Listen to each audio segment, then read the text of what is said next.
গত কয়েকদিন থেকেই আমরা লক্ষ্য করছি উত্তরের জেলা ঠাকুরগাঁয়ে বেশ কনকনে শীত বিরাজ করছে। আজকে সকালে যদি আমরা আপনাকে শীতের কথা বলি, ঘন কুয়াশায় চারদিক ঢাকা রয়েছে। এই ঘন কুয়াশায় সবথেকে বেশি বিপাকে পড়েছেন ছিন্নমূল মানুষেরা। এই ছিন্নমূল মানুষের মাঝে কিছুটা কষ্ট দূর করতে ঠাকুরগাঁয়ে যে স্বেচ্ছাসেবী সংগঠন রয়েছে সহায়, তাদের উদ্যোগে আজ এখানে লেপ বিতরণ করা হচ্ছে। আমরা এখন রয়েছি ঠাকুরগাঁও সরকারি বালক উচ্চ বিদ্যালয়ের যে বড় মাঠ রয়েছে সেখানে অবস্থান করছি। আমরা এখানে লক্ষ্য করেছি যে জেলার যে স্বেচ্ছাসেবী সংগঠনটি রয়েছে সহায়, তাদের উদ্যোগে জেলার প্রায় 400 জন শীতার্থ মানুষের মাঝে কিন্তু আজ লেপ বিতরণ করা হচ্ছে।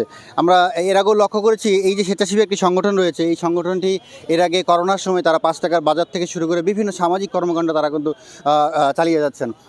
এই যারা এখানে রয়েছেন আজকে, আমি যদি আপনাকে একটু জানিয়ে রাখি, সদর উপজেলা নির্বাহী অফিসার যিনি এই সংগঠনটির প্রধান উপদেষ্টা বলে আমরা জানতে পেরেছি। এছাড়াও যে উপদেষ্টা রয়েছেন ঠাকুরগাঁও প্রেস ক্লাবের সভাপতি সহকারে এই যে কমিটি রয়েছে, কমিটির আহ্বায়ক যারা রয়েছেন তারা এখানে অবস্থান রয়েছেন। আমার সাথে এখানে একজন এই যে সংগঠনটি রয়েছে একজন যুগ্ম আহ্বায়ক রয়েছেন, আমরা একটু তার সাথে কথা বলবো। আপনাদের এই আয়োজন আমরা লক্ষ্য করেছি সচরাচর সবাই কম্বল বিতরণ করে, আচ্ছা আপনাদের লেপ বিতরণ করছেন, এটি কী উদ্যোগে নেওয়া হয়েছে এবং এই উদ্যোগটি আগামীতে থাকবে কিনা? জি, আমাদের এই লেপ বিতরণ আমরা গত 4 বছর ধরে করছি, এবার নিয়ে আমাদের পঞ্চমবার। তো আমরা এই উত্তরবঙ্গে আমাদের আসলে কম্বল দিয়ে শীতটা আসলে যায় না, তো সেই কারণে আমরা লেপ বিতরণ করছি, যেন একবার যেন পায় সে আর যেন না পায়। আমরা এই লেপ বিতরণের পাশাপাশি আরও বিভিন্ন সামাজিক কর্মকাণ্ড, যেমন 5 টাকা ঈদ বাজার, 5 টাকায় তারা 700 টাকার প্রোডাক্ট পায়। এছাড়া সামাজিক ভর্তুকি দিয়ে আমরা বাজার চালাই, যে করোনাকালে চালিয়েছি। এছাড়া নানান রকম সামাজিক কার্যক্রম আমরা চালিয়ে যাই।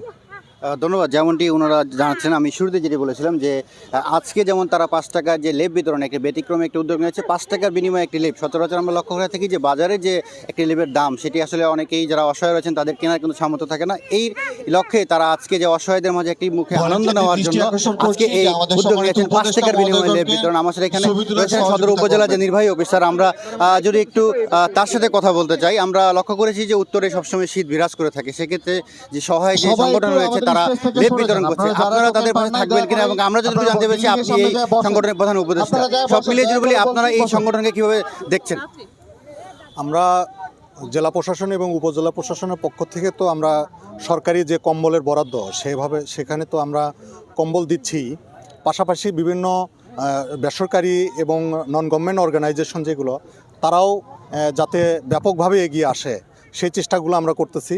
এবং তারা যদি আমাদের অর্থনৈতিক কোনো সহযোগিতা চায়, সেক্ষেত্রে আমরা উপজেলা পরিষদ বা জেলা পরিষদ, পৌরসভা এগুলো থেকে, প্রশাসনের পক্ষ থেকে, সরকারের পক্ষ থেকে আমরা তাদেরকে বিভিন্নভাবে সহযোগিতা করব ইনশাল্লাহ।